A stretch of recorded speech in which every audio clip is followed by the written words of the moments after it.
Welcome back to the second episode of this program. And just to let you guys know, this program is not going to be like this typically, but we thought we'd take these first two episodes and lay a foundation for everything that we've been through.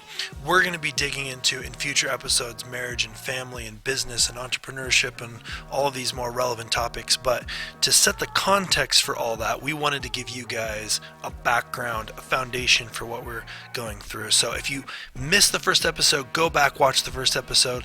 The super short version is we started dating when she was 14 and I was 16. We dated through high school. And shortly after Prudence turned 18, we got married. We've been married for 25 years this year. We've been together for almost 30 years. We've got 4 kids, and we spent a lot of time learning about all sorts of things. Started businesses, spent some time working in a children's home, and we're going to pick up roughly 2009-ish in this first 2-episode like foundational journey story. So in 2009, paint the picture for us. What was going on? Well, our last baby was born in 2009. So number 4. And I think the kids were probably about ages 9, 7, 2, and then the last Newborn. one. Yep. So we really had kind of like 2 sets of children. Yeah, we actually called them 1.0 and 2.0. Yep. So, That's how strange we are. Well, I kind of got like stuck in the whole debacle about, well, should we have more kids? Should we not have more kids? And he let me choose how many kids we planned were gonna them all. have. We didn't have any oopses. No. We planned them all. But we had the 2. And then when we were actually working at that children's home, they discouraged you from having more children. So then when we left the children's home and came back to the Pacific Northwest, we said, you know what? Well, we didn't. I let Prudence decide. But she said, you know what? Let's have another one. But then once she was pregnant, she said, oh man, this poor kid's going to be all alone. Because the other 2 were like 4 years older. Yep. And so then we had 2 more. So that's how we got family 1.0 and family 2.0. It's all the same family. Yeah. But they're like 2 different age groups. Yep. But it's worked out pretty well, you know. It's been awesome. Yeah. It's been awesome. When we want to feel like younger parents, we hang out with the littler kids. When we want to feel like more mature parents, then we hang out with the older kids. Yep. So, anyway, that was us in 2009. You were working at ComScore. So when did I leave that company? In 2012. 2012. He started making a lot of rumblings about wanting to do his own thing entrepreneurially again. And of course, we've already had stabbed in and had some taste of that previously. So I wasn't like super excited about it because I like the stable. Yeah, you like the stability. Yeah, which is very reasonable. Reasonable. But he was increasingly becoming more and more unhappy with what he was doing, and we didn't have a lot of friends during this time of our life. Right. We just didn't, and it wasn't for the lack of trying. It was just we just couldn't land on people that were like in the same spot as we were, really. Yeah, we were very serious about our faith. We were very serious about everything we were doing. Not that we didn't want to have fun, because I think we were fun too, but we really really serious. And it was actually super hard to find people that were as serious about Well, we stuff homeschooled, and he was as in, us. a pretty rigorous type job, and we'd had a lot of life experience that maybe other people couldn't relate to. Yeah. And we lived in a section of town too where we didn't know a lot of people, and I'm not like super huge go-getter of Yes. relationships. Not a big influencer. So anyway, so it was kind of a lonely time. It was a lonely time, and I was traveling a lot. I was working for this company called ComScore. I was traveling a lot, and I was, 60, 70-hour work weeks. I was working a lot, and I began to feel a real significant spirit of hypocrisy on me, because my job was to meet with the heads of television studios, and then they would help me understand what it was they were trying to accomplish, and then I would come back to our offices, and then I would help design and lead and manage the software development of these measurement tools for the television industry. So we're a very conservative family. We didn't even have like cable TV in our house, but I was pouring my life into making companies like Playboy Entertainment more successful. Like, I was literally working long hours to create reports that would help them understand the perfect window to give a free trial to get the most subscriptions. So I really started to develop a feeling of hypocrisy, where I believe this was damaging to families. I believe this was damaging to the kingdom, but I was just pouring my life into it. And I have this entrepreneurial energy.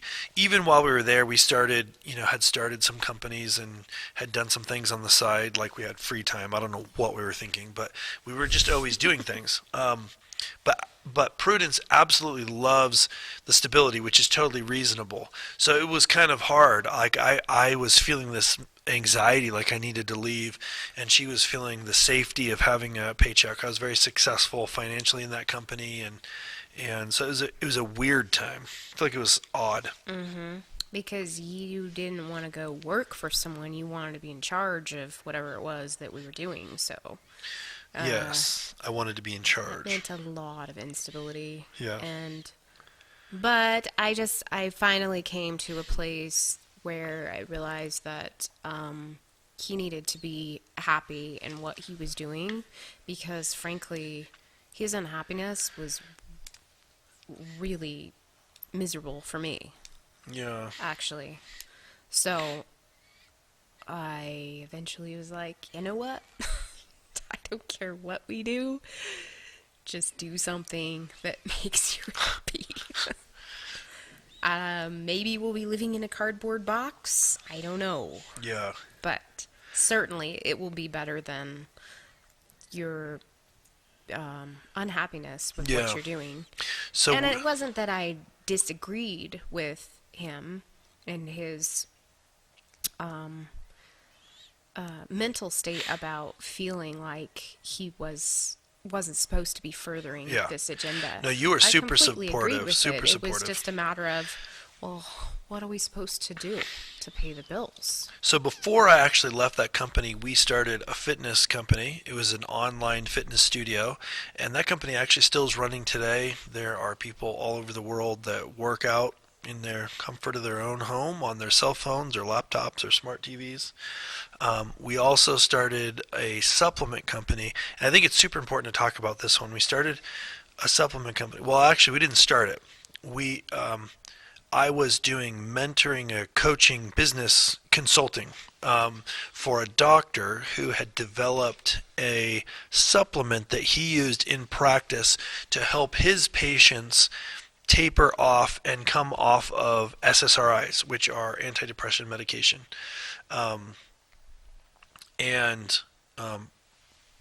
Prudence, had been on antidepressant medication for, gosh, at this point, 4 or 5 Yeah, 4 or I 5 think years. that journey started for me in probably 2000. In Oklahoma. 4? Started in Oklahoma, Yeah. right? Yeah. 2004, 2005, and I didn't know much about antidepressants as a whole. I knew one of my family members was using them, and they seemed to help her. Right. During my earlier years, I knew I probably had some emotional problems, but I never knew what it was like to feel different away from that. And so you mean you didn't know any different? I didn't know any right. different. Sure. I didn't know any different, and so there wasn't people around me that said, "Hey, it sounds like you're having problems. Can we help you?" Right. It was just, you just keep trucking. You just keep doing what you're doing, and I didn't understand that I could be different, or that maybe I had a problem. So, going into the doctor there in Oklahoma for something totally unrelated, and they took my blood pressure, and it was sky high because coming into the doctor made me nervous. So they came back and they redid the check and stuff, and the doctor there was, I think he noticed that I must have had some psychological problems coming into the doctor. So you mean you were nervous about even going in there or something like that? Yeah. Yeah, and he told me that, he said, do you have problems with anxiety or depression at all? And I'm like, well, I don't consider myself someone that has problems with that. Right. And so he's like, well, I have a pill that you can take just once a day, and it'll really help you out if you're interested in it at all. And I said, okay, well, I'd have to talk to my husband about that, because I don't know if that's something that I need. And so I went home and I told him, I said, yeah, funny thing, the doctor offered me a small pill to take once a day to help me out emotionally. And he looks at me in all seriousness. Well, I was telling you actually what had happened that day because I found it interesting. Yeah. And he looks at me, he's like, and you didn't take it? And at that point, I'm like, you think I need something? And I think that he wasn't 100% sure if I did or not, but maybe if it helped out his spouse into a better mental state. No, you needed something. So 2 weeks later, I went back and I told him I would take the pills. And so I did. I started taking these pills, and they basically kind of flatlined my emotions. It made me kind of drowsy, and it did change the way that I was emotionally. It didn't make me super happy, and I wasn't really unpleasant. But I did feel drugged to some extent on them. And so I found out what my other family member was on. It was working for them, and changed medication. Mm-hmm. And it was a lot better. Like, I didn't feel some You're of the saying side the effects. one that your family member was on worked better for you. Yeah. Yes. And so I stayed on that for several years, and then decided... Started in Oklahoma. You were still on it when we came back to the Pacific actually, Northwest. Probably just a couple of years. And I came back, and I think we had Kaiser or something at the time, where you just get a doctor, any doctor that's available. And I decided that I wanted to find out how I could just get off of these drugs, because I didn't really want to be on them. I've kind of was starting to hear about how they could cause a lot of problems eventually if you stayed on them too long. And so I went into the doctor that I didn't know, and I told him, hey, I would like to try to get off. He gives me all the statistics about, 50% of people that are on antidepressants, they don't come off of them. And then there's like a whole nother statistic after that, and he basically was discouraging.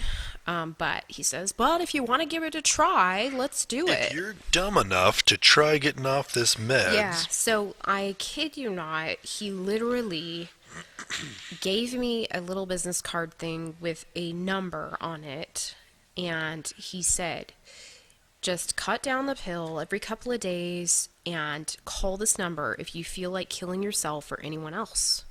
And sent me out the door. Oh my goodness. And So you felt real supported. But I didn't know what I was gonna go through or expect at this point. Yeah. I didn't have any information.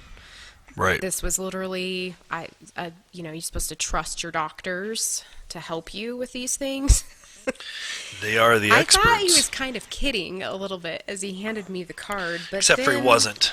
That's the thing. No, but then as the weeks I got into it, 3 weeks into it, and I started really transforming into something really ugly, like really ugly. And I watched it happen so fast. The transition happened really fast, so I was literally able to watch myself emotionally deteriorate into something that I wouldn't, like, okay, here's the reason he gave me the number. That type you mean the of doctor? Position. Yeah. This is now, I understand why he gave me the number to call. Right. So it was serious. Yes, Very it serious. was. And so I eventually, in this process, I asked him, I'm like, is this kind of who I was before these drugs? And he's like, well, yes, in a lot of ways, yes. And I'm like, okay, well, you're not living with this person. This is really unfair. And I don't care if I'm on drugs for the rest of my life. You're not going to live with this person. So I went back to the doctor and got put back on them promptly. And figured that I was just going to be on them for the rest of my life. Yeah. Because apparently my body was deficient in producing what I needed to be healthy emotionally. Yeah, it's tough. So then a couple years later, he meets So then fast forward to I'm doing business consulting for this doctor. I'm helping him develop a financial model for his practice and things like this. And he tells me, hey, I've got this supplement that I've developed to help my patients that are on antidepressant or anti-anxiety medication come off that medication. And I'm like, cool, that's great. So I'm helping him for a while. And then basically he invites me to become part of the company and help build it with him. And I say, I'm just not interested in that. I didn't have a big belief in supplements at that time because, you see these giant supplement stores and they're just floor to ceiling with all of these pills. And it just seems like everybody that goes in there has the same problems when they come out, and they just come out with less money in their wallet. And it just felt like a scam. But he was like, no, this is amazing. This product has helped so many people. It's absolutely incredible. And I was like, okay, that's cool. But he was really, really persistent. So eventually I said, look, my wife has tried to come off her depression medication, and she wasn't able to. And she'd rather not be on this medication for the rest of her life. So why don't you take her on as a patient? I'll keep working with you. If it helps her, then we'll talk. And so he did. So he took her on as a patient, and it was a couple, 60 days, 30 days? I don't know. How long was before you were totally off your SSRIs? It was about 2 months. About 2 months. 2 months. Went through this process with her, got her on the supplement, and after 2 months or so, then she was just completely off the SSRIs. And it was like she was a different person. It was like, no, it wasn't like she was a different person. She was kind of like all of the edges sanded off when she was on the SSRIs, and then after that on the supplement, she would have good days and bad days, but she had so much more vibrancy and creativity. And since then, she's released music albums and written books, and just has radically unlocked her. Why don't you speak to that a little bit? Because it's been a bit of a journey, and now you've been on this supplement now for 10 years. Yeah. Right? Yep. And some people go on the supplement for 6 months to 18 months, and some people are on it long term. Yeah. So it just, I feel like there's, some of us just aren't producing the stuff that we need in our brains to really function optimally, which is why so many of us take vitamins and things, is to help put those things back into our system. So it's really what it is just putting what my body is not seemingly capable of producing on Yeah. its own. What's different about In this supplement is like the SSRIs will do a synthetic replacement for your serotonin, dopamine, norepinephrine, those types of hormones. And what this does is it basically provides amino acid based vitamins, if you well, will, to support your for own your system brain, so to it do makes its its work. own. Yeah. So So they I'm call it I'm brain able food. to do my brain is able to do its optimal function with the support Yeah. of this product rather than the synthetic medication that where my brain is literally like, okay, it's doing it for me. I'm just going to take a break and never work again. Yeah. Yeah. So it's more like a brain food. We've Yeah. got one psychiatrist that prescribes it to a lot of people, and he calls it brain food. Yeah, because it really is his brain fertilizer. So Well, it's he just doesn't call it brain really, well, fertilizer I do. because that's kind of I weird and do. gross. Brain I think, food. Food sounds better than fertilizer. yeah, well, You know what people think of when they think of fertilizer? well, it could be different The things. best thing they could think of is like fish guts and stuff. Well, anyway. So, anyways, So it's literally like I feel like there's three like I've lived like three different emotional states in my life. three And that versions of is prudence, huh? there's like three different versions. The one with no help at all, the one on synthetic medication, which was better than no help at all, even with its side effects. And then there was this supplement which just helps me have a normal, regular emotional state where I can have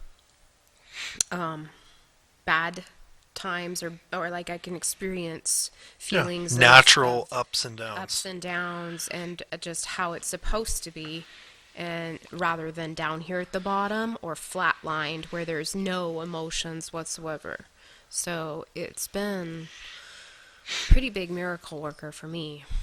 Anyway, so after he saw that, then he decided to. Yeah, so it really did. I was a completely different person. She was a completely different person. So, we've been working together, managing that company for over 10 years now. So we started that company. Well, we didn't really start it. We became part of it, and um, and then we started this fitness company. We co-founded this fitness company, and that's still going today. And both of those are really powerful and cool stories because they've just helped so many people from all over. And there began to be this theme that the Lord started to do with the businesses that we were involved in. Everything that we seemed to be called to and that God would bring our way had to do with human flourishing. They weren't all the same vertical, they weren't all the same industry, but they all had to do about creating better environments for people so that people could flourish in the life that God created for them. So we really felt like this kingdom theme in our businesses. And so we decided to leave ComScore, and that was a big scary thing.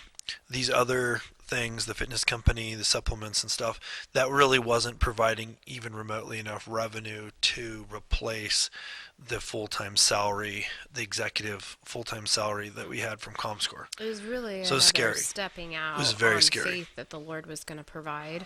So we took all of our savings, Even, retirement, everything, and just stepped out. yeah, and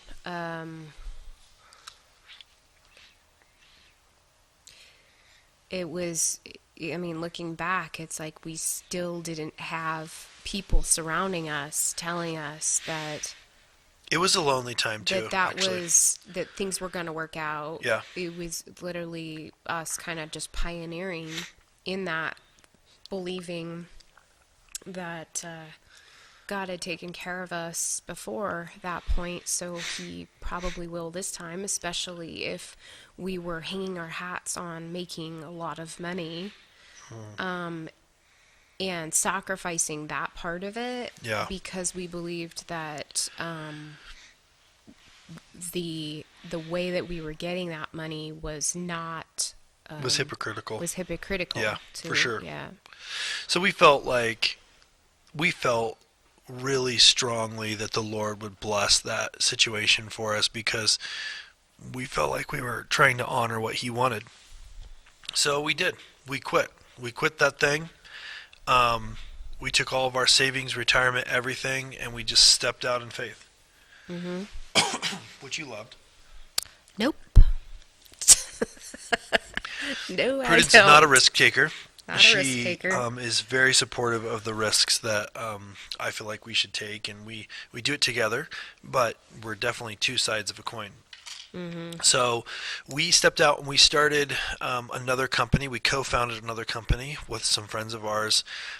This was a human capital company where there was a personality assessment. We partnered with the founder, creator of that assessment, and we started to create an organization that started off in business, and it went out and helped companies train their managers and executives to how to communicate better, how to do conflict resolution, and how to hire. And then trained employees how to communicate with each other better, how to do conflict resolution, how to do their jobs better, how to become the best version of themselves.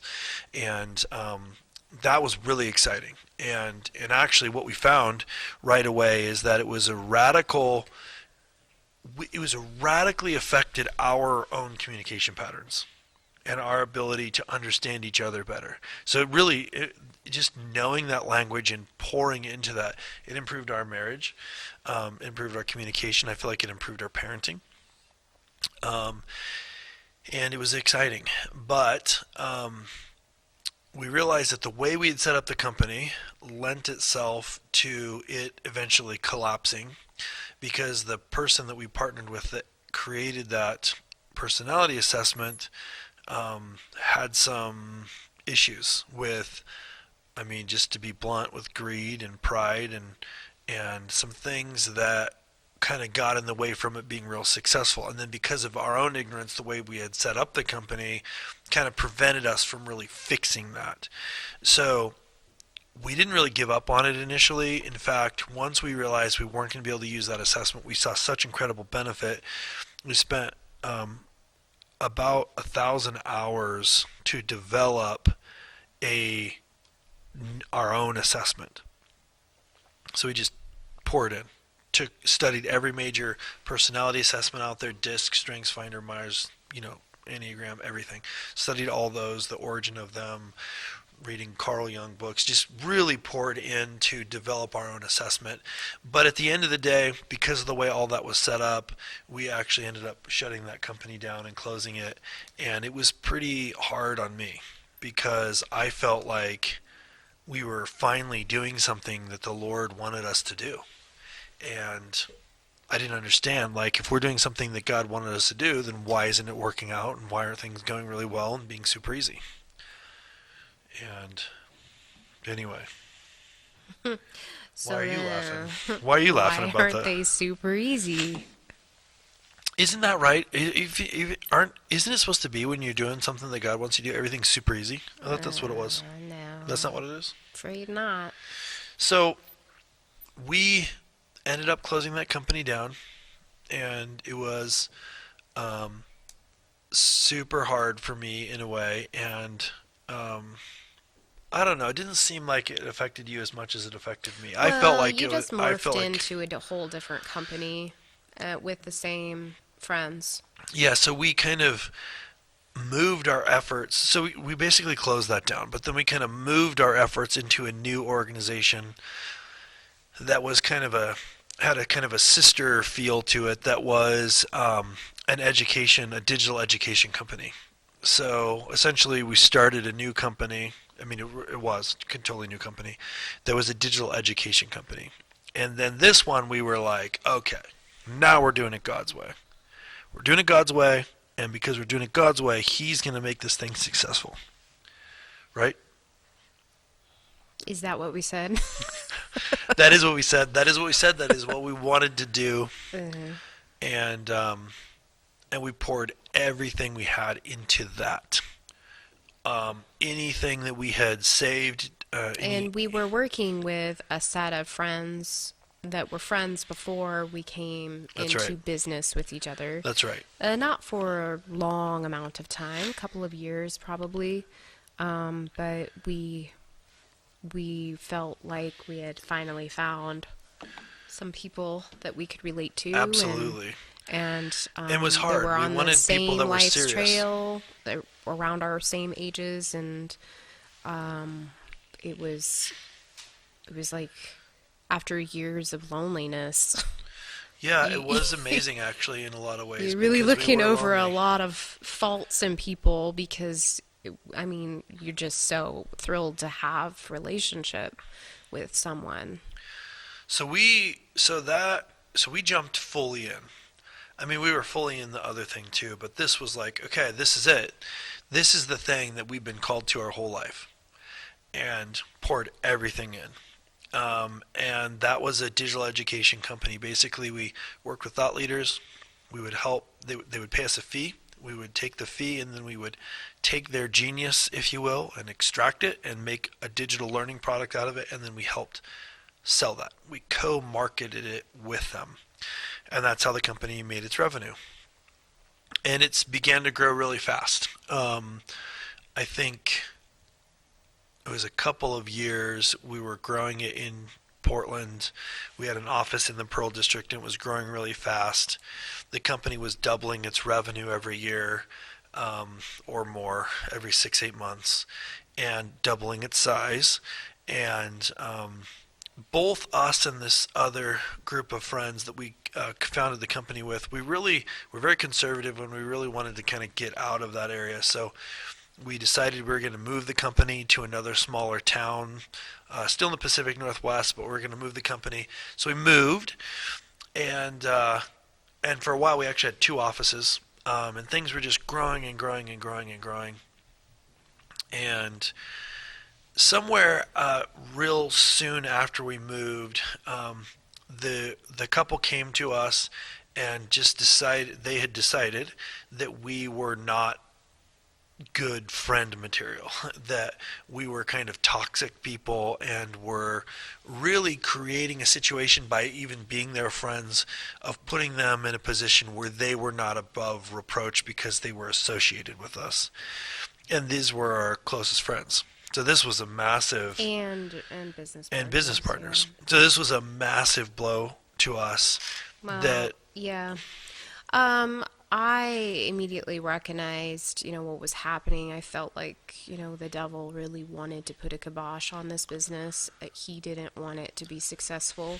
Yeah. And he was messing. I think that's true, by the way. He was messing with us to really try to implode it. And he immediately wanted to quit immediately. That same day. I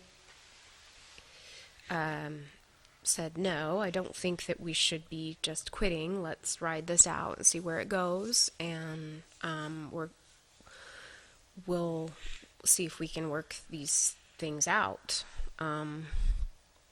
There was a lot of non-communication between us, and it felt... we kept going. We kept going in the business. And the break in the relationship was like that of, if I was to describe it, it's like being married to someone and then they just stop talking to you. But you're still married. But you're still married. You still live in the same house. You can't get a divorce. You can't move away from this situation. You're living in the same bedroom, the same house, everything, but you literally cannot separate. And that is how it felt. Yeah, it's definitely bizarre. It was very bizarre, very frustrating, very difficult because you can't make people do things. And we actually wanted professional reconciliation help.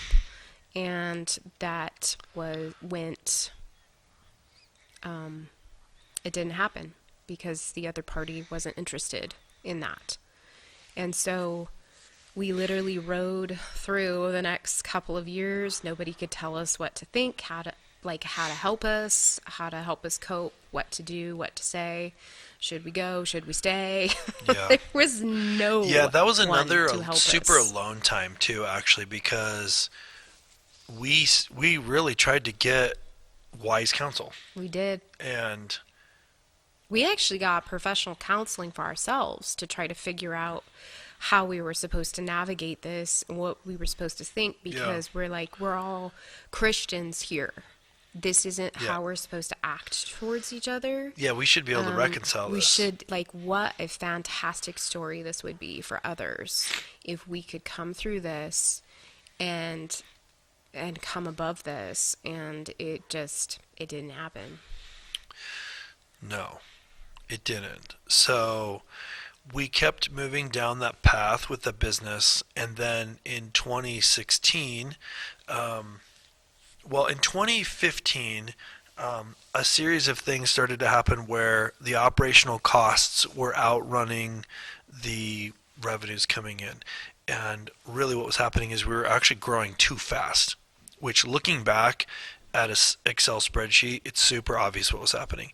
But in the moment, it felt like everything was going great because we're actually growing. We're actually growing too fast, actually. And so what was happening is the clients that were coming on, the cost to onboard them and create products for them just was exceeding the revenue of the other clients that we already had. So in hindsight, looking back, really probably all we would have needed to do was slow down our growth. But in the moment, it seems like growth is good. So that was kind of another kind of ignorant thing. But there was a lot of complicated things that we're not going to actually share here that's happened within that business. Yeah, for sure. That we'll just leave alone. Yeah, there was a lot. We're just gonna. There's leave a lot that of alone. factors at play, Yes. if you will. But basically, what happened was within about 10 months, we went from cash flow positive, no debt, to about $200,000 of IRS debt and about $120,000 or $150,000 of other debt. Just fast. I mean, when you have almost 60 employees, things go, the debt happened fast. And because of the way we really made more mistakes here, because of the way we had set up the business, and because we had a minor ownership position, we didn't have a lot of control over what was happening. And so this just happened really fast, snowballed. And basically in 2016, the IRS showed up and with their little badges like the movies and said, hey, you guys you need to shut this company down right now. And so we tried to pivot and laid off half the staff, tried to change our business model to be super efficient. And some of those things, almost had a chance to work as well. But in the end, after a couple of months, we had to shut that company down. And for me, that was definitely the biggest failure, the darkest part of my life was shutting that down. I mean, it was literally, this isn't good at all, but it literally was my identity. And it was just completely collapsed in on itself in a really short amount of time. Went from just doing amazing to less than 12 months to just completely shutting that down and failing it. Yeah. Along with our closest friends' relationship collapsing. Yeah, so as we're had been trying to make sense out of the last 2 years with that whole relationship, right, and it not adding up to what it should have added up to, right, we were saddled with an enormous amount of debt, and it seemed really unfair because the IRS isn't fair, no, at all. Not And they at saddled all. us with the same amount of debt as the other couple. And so even though we had a minor voting power, a more minor voting Yeah, I power, mean, basically no control. we had no control, and we still had to deal with the same amount of debt as this other couple. We have no idea how it happened with the other couple and how anything worked, because once those doors shut, it was a rarity that we ever saw them. Ever. Yeah, So so we don't know. That's all. yeah, so It's basically all what for us happened not is to know. in 2016, we had to shut that company down. We actually had to go through our personal bankruptcy, even though before this we had no personal debt. Actually, we had to go through bankruptcy to break off the loans that were in place for the company. And there's a whole 10 episodes worth of story just around that by itself. And then that doesn't do anything for the IRS, though. Bankruptcy does nothing for the IRS. So then it took us another 4 years. It wasn't until 2020 that we actually finalized our negotiation with the IRS and got on a payment plan to pay them off. So that was 4 years of every couple of Yeah. weeks being reminded that we had And failed, when and that it was that horrible. that business was shutting down like the week of or right after or something, he tells me, it's going to be at least 3 years probably before we're done with this. And I'm like, you're crazy. How could it be 3 years? Yeah, I think I said 2 years. Anyway, it ended up being four. It ended up being four. 4 years. Yeah. And during that time, the Lord provided. He provided all through it, thin, lean times financially. And we had a lot of time for processing Yeah. what we just went through. And Yeah, it was crazy because we had been, when I was working at Comscore, we were very successful financially, had a lot of status in a sense, like a really good job in a kind of a cool industry, very successful financially. And then we kind of found ourselves in this situation, at least for me, in 2016, 2017, where all of a sudden we have hundreds of thousands of dollars worth of debt. We had to go through bankruptcy. That didn't even remove the debt because it was with the IRS. The IRS is nearly impossible to work with. Like, they fax. That tells you all you need to know, is that you communicate with fax. So like, I'm literally faxing them hundreds of pages of documents, and they're faxing me back hundreds of pages of documents. And you can't call them on the phone typically, and they don't call you. It's absolutely crazy to work with them. It's super difficult. And I was having a meeting with somebody, and there was just they were asking me questions about the situation. They said, it's amazing how well you're handling this, because people commit suicide over things like this. Mm-hmm. And that's true. It was crazy. Like, the Lord provided the stability and the strength to go through it. I look back now, and it was brutal. It was the most difficult time of my life. But honestly, I never felt alone from the Lord. I felt very lonely in the world. People didn't understand. We had virtually no friends that had any kind of experience going through something like this. Mm-hmm. So we had nobody to turn to, but the Lord was there for us throughout the entire thing in a way that is almost difficult to communicate how much He took care of us. It was long and tumultuous for us. And we had a lot of time to process, like you mentioned. yeah, a lot of free time. We weren't allowed to make a certain amount of money for over a certain amount of money for 4 years. Yeah. So as entrepreneurs, you just yeah, literally you're in a holding pattern in the sky, Yeah. going around in a circle. And they Can't go send anywhere. you these letters like, hey, if you don't pay this, then we're coming after you. Like, they don't say you're going to go to jail, but they write in these letters, like, these really nasty, threatening letters, like, we're going to come after you, you're going to go to jail. So you call them on the phone, and you say, hey, I need to make a payment on this. They're like, no, you can't make a payment. what do you mean? This letter says if I don't make a payment immediately, then like really bad things are going to happen.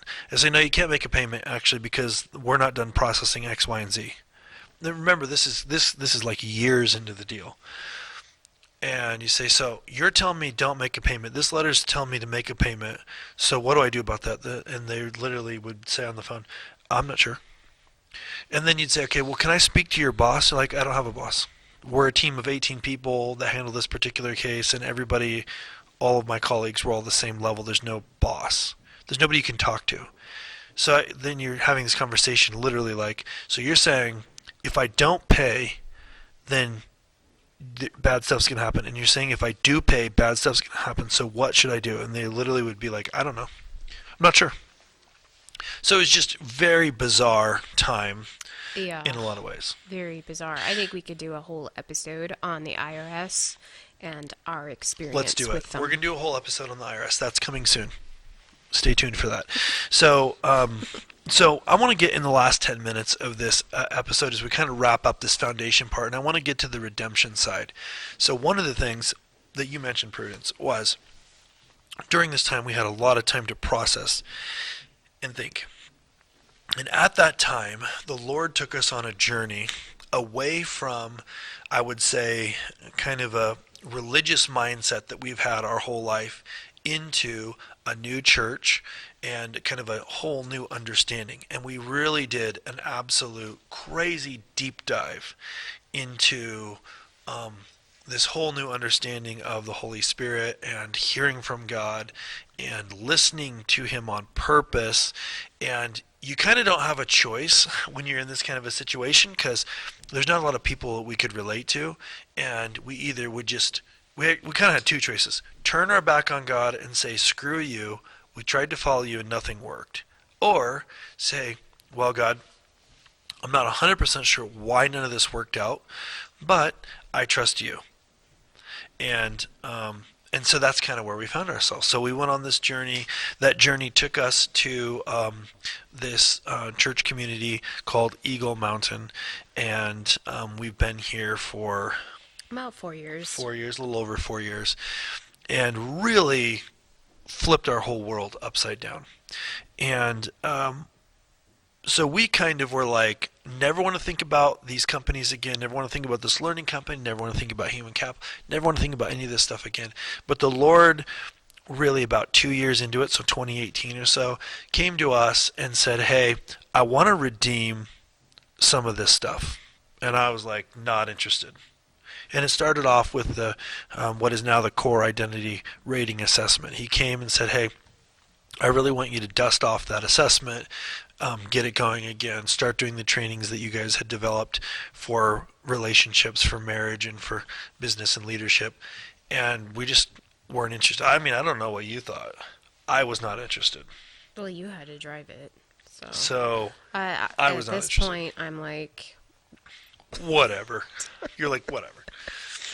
So I'm like, Lord, I don't want to do that. That represents a massive failure in my life, and I don't want to do that. And he said, no, I want you to do it. And it wouldn't go away. So we finally did. We finally got that back out, finished the assessment, put it into the website, started doing trainings, and we've literally been helping. We've been doing them remotely too and locally. We've literally helped businesses and marriages and relationships from all over the world from that in just the last couple of years. It's been an amazing testament to His redemption of what I deemed as a total and complete failure that I never wanted to think about again. And then that became even more true with this other company. So this other company, like I mentioned before, that failure of this learning company, this digital learning company, was the absolute biggest horrible thing in my life, like the darkest for sure time of my entire life. So I didn't want to, not only did I not want to talk about it, I didn't want to even ever think about it again, or the people involved with it, or the business model, or anything else. And in 2018, the Lord clearly asked us to go partner with Eagle Mountain and do something with all of that intellectual property and all of the stuff that we had developed. And I was like, God, I don't want to do that. Is there someone else I can talk to up there? Maybe Jesus. He's a little nicer. I just didn't want to do that at all. But eventually, the Lord just keeps asking. So out of obedience, we went and we met with the senior leaders, the founders of Eagle Mountain, Bobby and Becky Hobby, and we kind of told them what we felt the Lord was asking. And the business model, I put a little proposal together. Here's the business model. Here's what we do. Here's what we feel like the Lord is calling us to do. And they, had this look on their face like, this is hilarious. Like, you're talking to us about some of the stuff that's actually in our business plan. Like, we haven't done these things yet, but you're talking to us about stuff that we've been planning to do for 20 years. And we said, okay. And then I'm still feeling to myself like, I still don't want to do it though. That's neat and everything, but I still would rather not do it. But the Lord was persistent. And so out of obedience, we just kept stepping forward and actually have partnered with Eagle Mountain. So what that meant was we were going to just give all of the intellectual property, everything that we developed, everything that we had learned, we're just going to give that to Eagle Mountain, and then we would step in and manage that ministry that was owned by Eagle Mountain.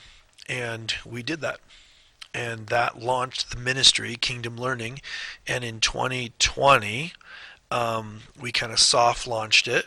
And then we kind of officially launched it last year in 2021.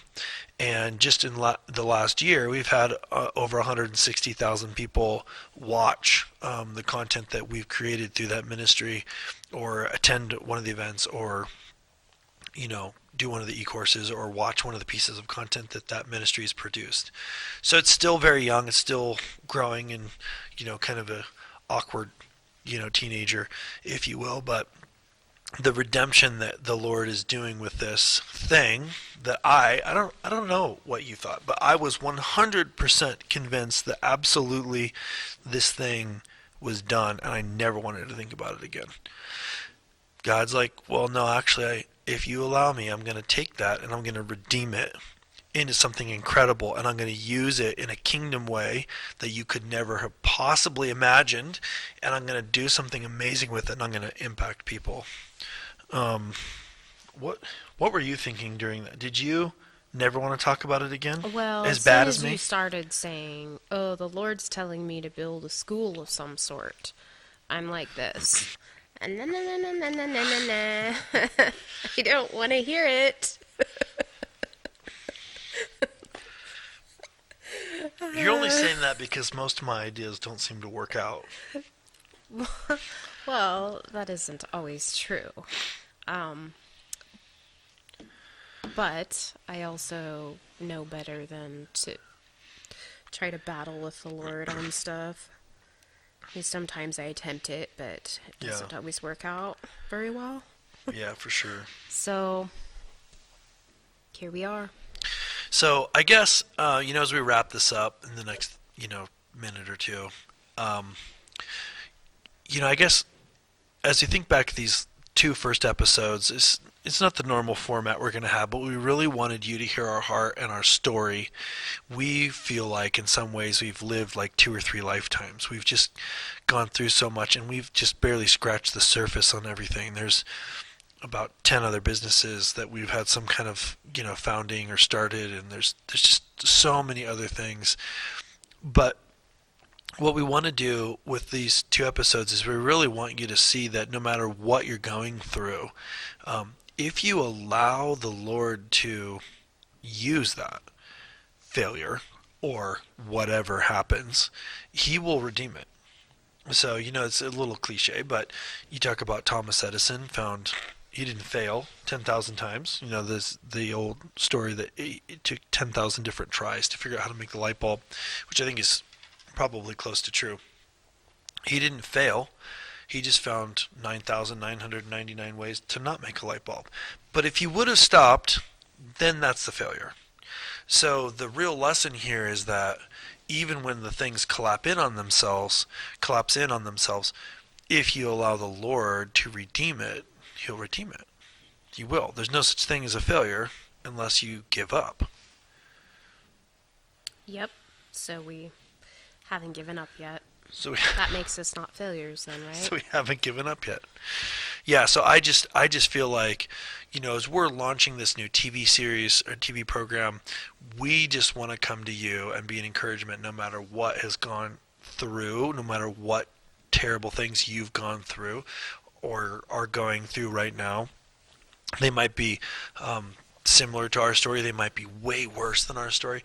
I guarantee you can't find an example inside Scripture where God didn't take somebody and their mistakes and redeem them for his assignment, for his will, for his purpose. But the person has to do that in partnership. Like, they absolutely have to be partnering with the Lord. He doesn't force us. He doesn't need us, but he sets himself up in a way where he needs us to partner with him. And he does that on purpose because he wants a relationship with us. Prudence, any other thoughts? It's not easy. It's not easy. Usually it's not easy. Yes. Another thing I think that we've come to realize is that the things that are really easy usually aren't that important, and the things that are hard, the things that are important are usually hard. Mm-hmm. So, it's about being brave enough to do the hard things. Because if it's something incredible and it's what God wants, it's not going to be easy. I think he does that on purpose because he doesn't, if it's super easy and we can do it on our own, then we're not going to give him the glory, like Gideon's army. He's got to create a situation where we know it's him that did it. And he doesn't do that because he's greedy for the attention. He does it because we need to partner with him in that. So, as we launch this TV program, we want it to be super encouraging to you. We're going to dig into all kinds of topics. We're going to touch back on some of these stories that we've learned so much for, but we're excited about it. We hope that you will like it as well. Definitely check out the next episodes that are coming up. They're going to be amazing. I'm going to pray for you guys, and then we'll be done with these first 2 episodes. All right, Father, thank you so much for today. Thank you for the opportunity we have to reach these people across this platform that you've redeemed. This platform that we're coming across right now is a redemption of our failure. Businesses that completely collapsed, and now we're broadcasting on this TV network. And it's a redemption of what you did. It's incredible what you did, Lord. What I wanted to never think about again, you are redeeming into something amazing. And we'll see what you do with it, but it is just exciting to be part of something like that. So right now, anybody that's listening to this that's feeling discouraged, they feel like they've let the ball drop, they failed, they haven't been able to do what they were called to do, or they just made too many mistakes that God can't use them. Those are lies. I immediately command those lies to be banished. If you're making an agreement with those lies, repent for that, and I just ask that you would just come into their life, Father, and that you would just completely surround them with peace so that they would realize what you're trying to do with them is going to be incredible, but they're going to take and need to have persistence. So, Father, we just ask for persistence and courage and fearlessness and faith as they step out into whatever it is you've called them to. Thank you again, Lord, for the opportunity we've got to talk to people about these amazing things that you've started to do in our life and work through them. And we just want to be a blessing to those that are hearing this. In Jesus' name, amen. Amen.